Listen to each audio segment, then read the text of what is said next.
Welcome back to Mindkind Podcasts. This is Dr. Jo North returning to our platform. Mindkind continues to be a reflective space for anyone who wants to stay sane in our demanding world. Our intention is to inspire, motivate and inform people of all ages interested in mental health and well-being. I'll be drawing on 35 years of practice as a psychotherapist, and we'll be looking at research and therapy along the way and talking with other experts in the field so we can draw on their skill. Nothing in this podcast is intended to cause you shock or surprise. If you think a subject is going to cause any triggering to any conditions that you have, please don't listen and just choose another podcast of interest. If you happen to be in a podcast and something in there triggers some kind of anxiety or stress for you, please switch off straight away and contact your mental health professional. If something affects the mind, we'll be talking about it. So let's get on with today's podcast. Hello, everyone. I am inspired by the work, particularly of James Clear, who helps us enormously with moving through habits. And I say moving through quite deliberately because we're not talking about all of that torture that we used to do to ourselves about, telling ourselves we're bad, so we've got to change our habits. Really, it's a big shift that's very much in line with food sane thinking, and that is the sort of support yourself and change the context of your life to make great changes that benefit you and probably benefit others in the process. But he sends out a wonderful weekly newsletter, which is very inspiring. And just wanted to share a piece from this week, which is completely attribute this to James Clear of Atomic Habits. And he says this: the disciplined life looks impressive, but the well-designed life lasts longer. Before you try to find more willpower, design your environment and arrange your day so you're more likely to follow through. And that's in his newsletter of the 8th of May. So that's beautiful. And it just helped me to look at my week in terms of design rather than forcing myself to do things. And in 3 things that I've learned this week, it's number 1 on my list, the idea that a well-designed life beats willpower. And we're all so educated and forced, if you like, into thinking that it's all about forcing ourselves, and it's not. So this week's diary, if you're reading my diary, which is out there for your consumption, if you're on our food sane community, you can read it word by word, but we do put out headlines every week. So this week's diary looks at discipline as intelligent designing of your life rather than force. So in my example, it would be food prepared the night before, a bit of thought about what my time frame the next day might look like, although, sometimes that falls to pieces, and tree time-related eating is flexible enough to allow for that very easily. And then my environment supporting me. So what that looks like is you will not... I looked in the fridge in my office last week and I thought, I cannot believe how much food is in there for someone who now in my life, I don't have a weight problem, but I really have a fridge full of food. But it's fantastic food, absolutely super. And it's all there because if I feel the need to eat because of that homeostatic hunger, because I haven't eaten enough, then it's all there to support me. So this idea from James Clear that came out this week is very practical, but it's very, very freeing. You don't need more self-control. You actually need to reflect on your environment and get a better system around you. So if you're interested, my food cupboard, I have nuts and chocolate, and I have some really nice I think they're stone baked flatbreads. And I have bean dishes that go in the microwave for when I'm so busy I can't get food together. But in my fridge, I have salmon, I have cottage cheese, I have butter, I have oat milk, I have ordinary milk, I have cream, I have yogurt, I have kimchi, I have various homemade soups ready to grab on a really busy day. So it's stacked. I couldn't literally can't get any more in there. I have various teas. The tea cupboard is absolutely rammed. And I brought myself a coffee machine. That is not an extravagance. It's much, much cheaper than going out for coffees all the time. And I can make myself a whole range, not necessarily just myself, by the way, because my clients love coming to me. I think they just come for the coffee. They just say, that's so good. I do hot chocolates, I do lattes, I do decaf, half and half decaf, espresso, oh, ordinary Americano, 70% hot chocolate drinks for the kids. Honestly, it's party time. I think they're coming for the therapy. But there's some nice, relaxing drinks in there for people. And the environment itself, I pay a lot of attention to. So that it's full of plants. I have essential oils that I burn to make the environment smell good. So when I haven't been in for a weekend, every Monday I'll get a really good essence going. The windows open onto a courtyard that are full of plants. I've just got a new Hoover to keep it lovely and clean and dust free and tidy. So none of this happens by chance. I absolutely promise you that is all quite hard work. Those of you who are reading my diary will know I do not mind hard work. I love it though when I need those moments of downtime and I need to sink into the structure that I have created for myself so that I can be a really relaxed therapist, that I can be a person who's well regulated. I can demonstrate to the amazing people I work with that I have to work on this too all the time. By the way, that includes I have an electric blanket to warm the seat. And I have cushions. You wouldn't believe I couldn't possibly get another cushion in the building and lovely various sort of different ways of sitting. I've got a lovely bouncy ball to sit on. I've got a rocker for the children. Anyway, listen. By the way, if you want to be one of my clients for food sane coaching, come and join me. You know, we also work online and I'm very open now for clients, and you'll hear more about that on this podcast. So it's about take your attention away from all that self-loathing, all of that. How can I restrict myself so horribly that I never achieve this? And how can you make your life so supported?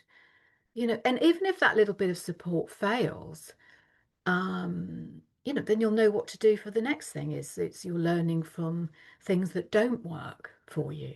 So, for example, I have learned just don't get high sugar stuff in the cupboards. Get really good quality foods. I have a tuck box for families that I work with. It's round, but I don't put rubbish in there at all. It's full of really, really nice food that children and families can really enjoy. So you will grab for the high sugar stuff in your moments of hunger and in your moments of when you just feel you need to eat. So literally don't have it around. And I would say this is something I've learned is when you're not eating, when you choose to have your downtime from food, there may be a small struggle with hunger.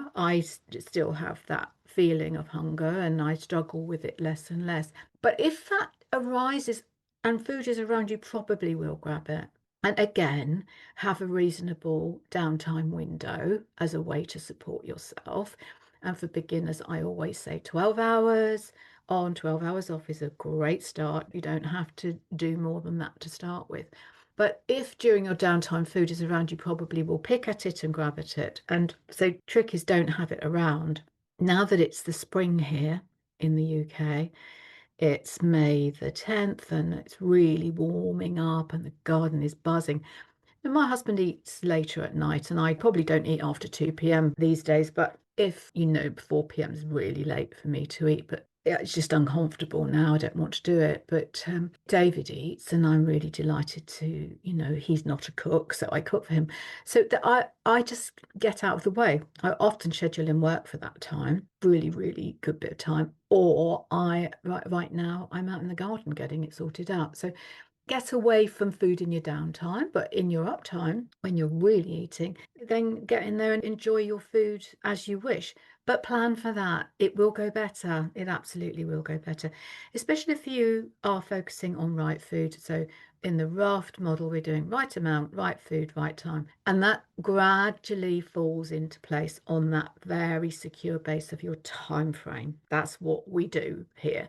We make it lovely and supported and easy. And you can then start to play with right amount, right food, right time. What will naturally happen is that you won't want huge amounts gradually and quite naturally, because your appetite system will be correcting itself and those lovely hormones will be organizing themselves and sustaining you. Leptin will be, which is part of that, not all of that, will be sitting there and saying, oh, I just don't feel hungry now.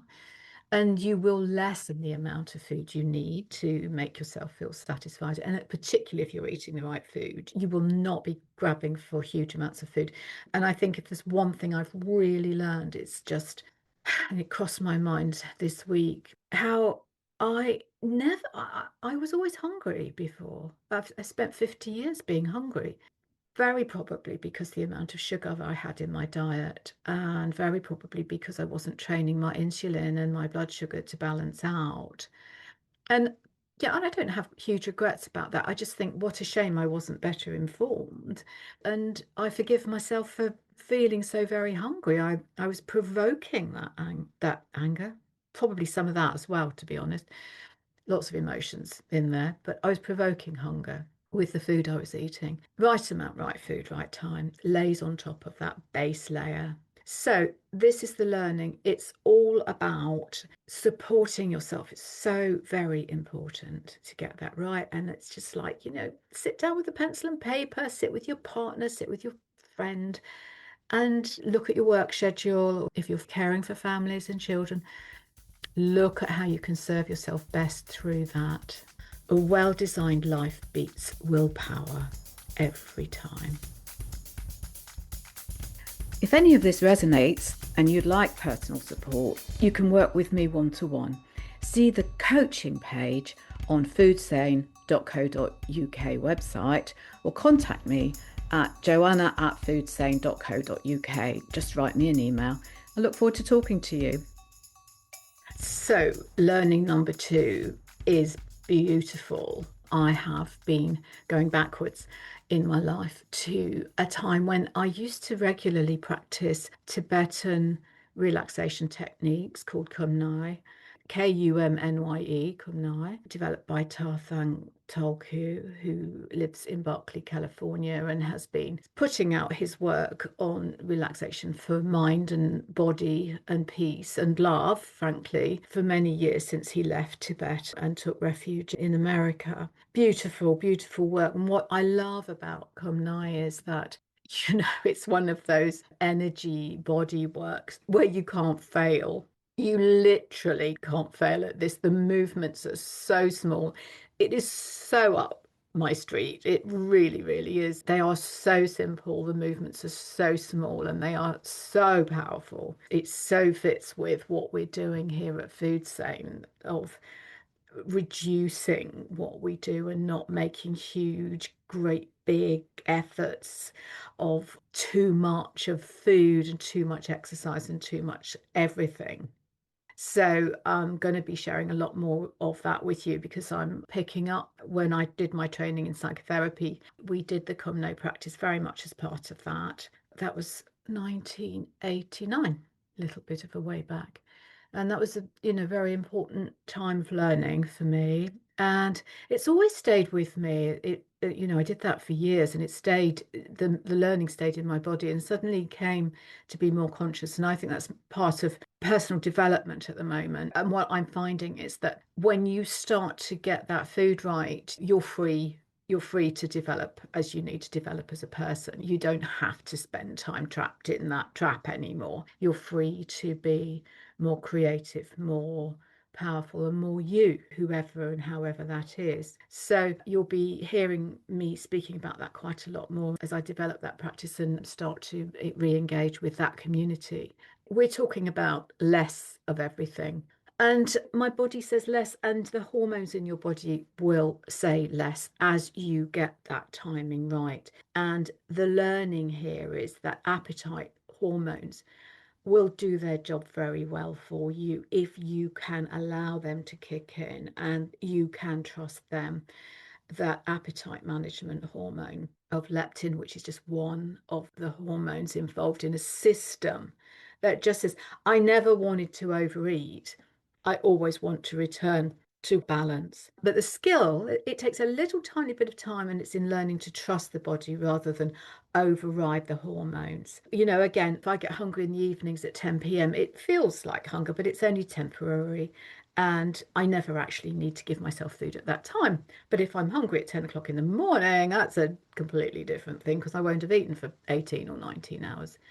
So, with that huge gap, it's not that big, let's face it, whether it's 12, 18, or 20, or whatever it is you're doing. What I'm finding, and you will find, that everything balances and calms and renews itself in the body, and that you'll be calm and peaceful. So I'm, really calm and peaceful and in touch with myself when I wake up now. So I keep testing the evidence that my body will do its job. And I actually, I'm tired of testing it now. And my body can maintain its balance. And again, those of you that have been following this diary and who have read Food Sane, by the way, as a Food Sane member, there's 2 free chapters there for you if you come and join us on the community. You will know that trusting my body and allowing it to do its job has been really, really hard for me, and maintaining that balance has been a very, very distressing experience. I look back now and I wonder if I could have got this balance in my eating, then if I would have done better. I don't know. I just don't know. But we didn't have this level of knowledge at that time in my life. I certainly didn't. I don't think it was generally well known that insulin is what makes us store fat, that it's that out of control insulin that's making us fat, and it's the food we eat that's making us fat. I don't think we generally were in touch with that information, but your body can do its job. And not only that, it brings a peace to the body mind. It's just a whole different experience of looking at life. And that, in connection with the Kumnai that I'm talking about, is a bit like rocket boosters.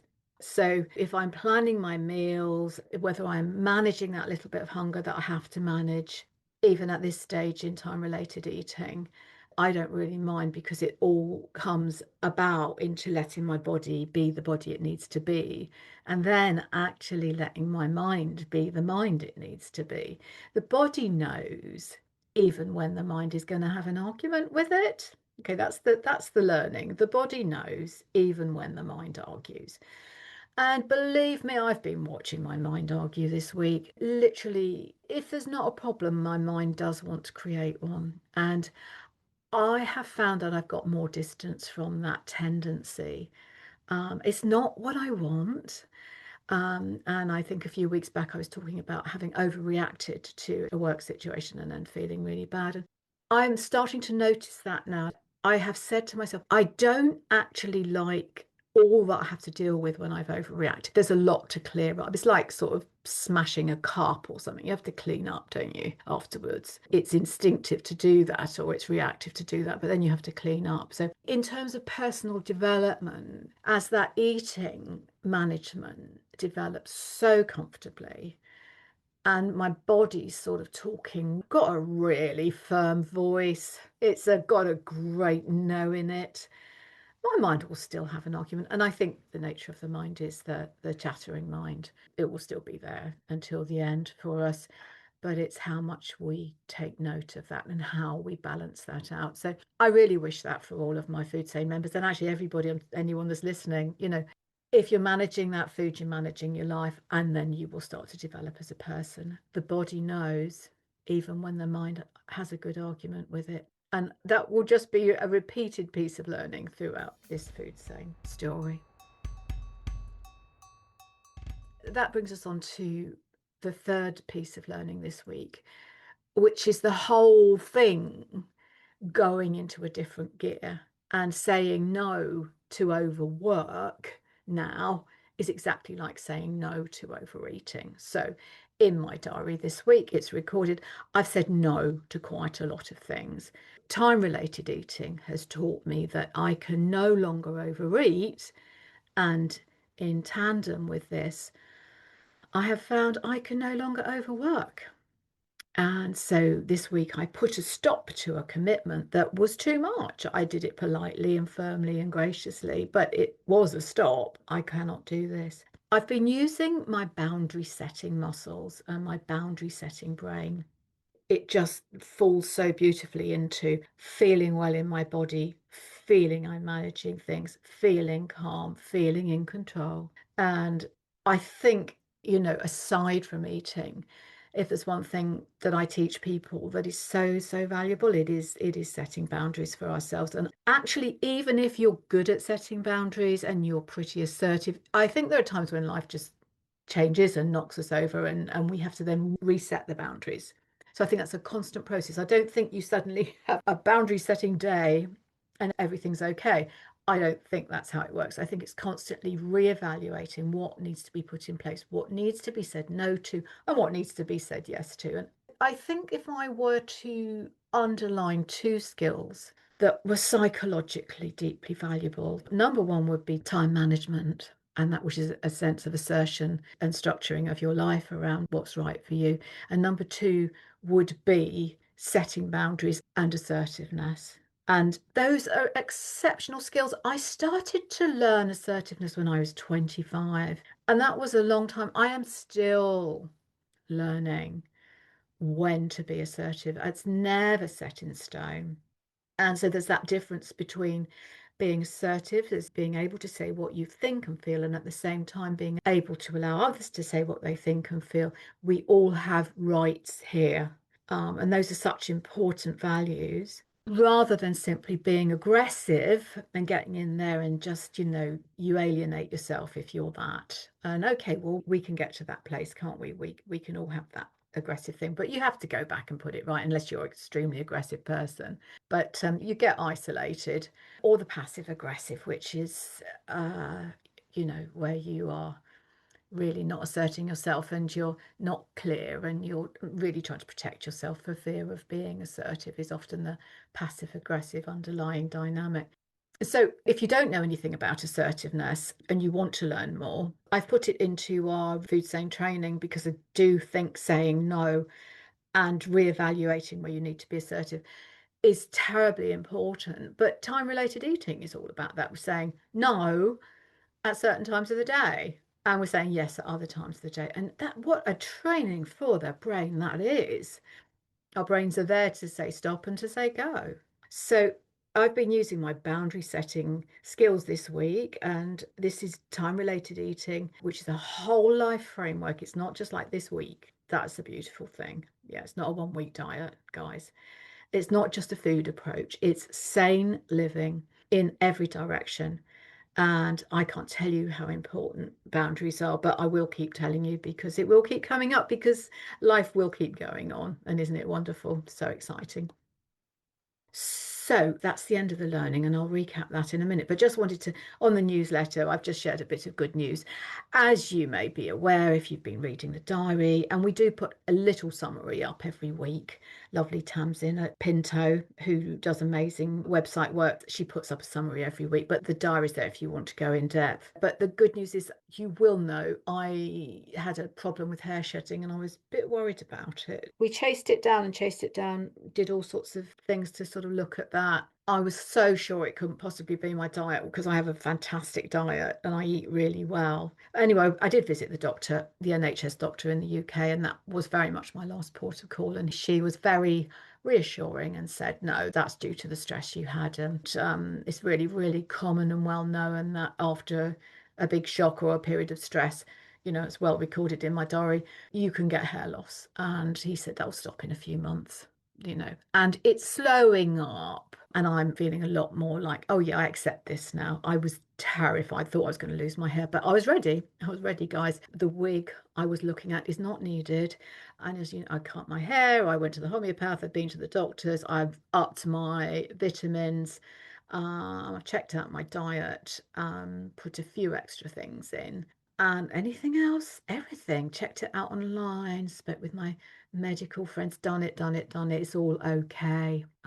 It's totally fine that stress disrupts the natural cycle of shedding. and growth, and it just, all of that stress brought it on. Just want to share the good news. I'm kind of reassured. I'm moving on from that one, and it's declining. So somebody said to me, I think it was yesterday, oh, your hair looks really thick. So that's good.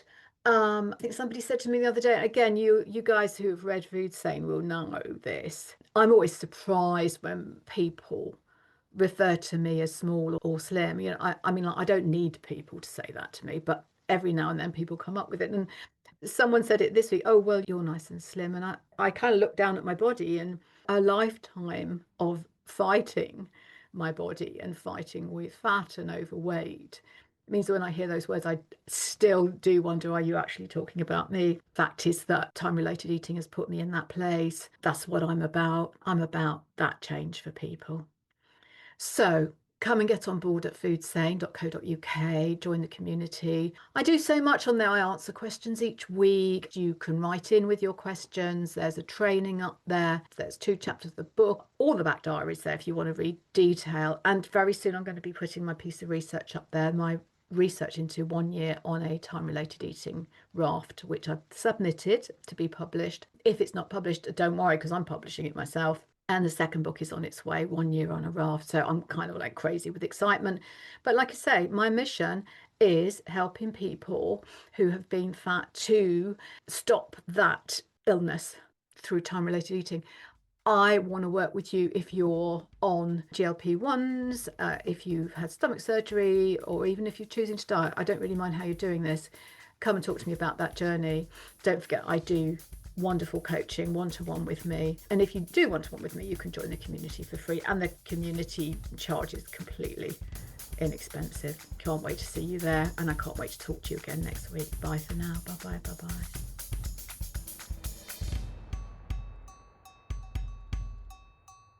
Thank you for listening. Check out the next episode on our platform. Don't forget, I'm a doctor of psychotherapy, not medicine or clinical psychology. My expertise lies in the field of applied psychology through psychotherapeutic models of practice. This podcast is not intended for diagnosis or treatment of any kind. If you are concerned about your mental health, do consult your doctor, who will guide you. If you are ever in a mental health crisis within the UK, dial 999. In all other parts of the world, check your mental health facilities or turn to someone who will support you.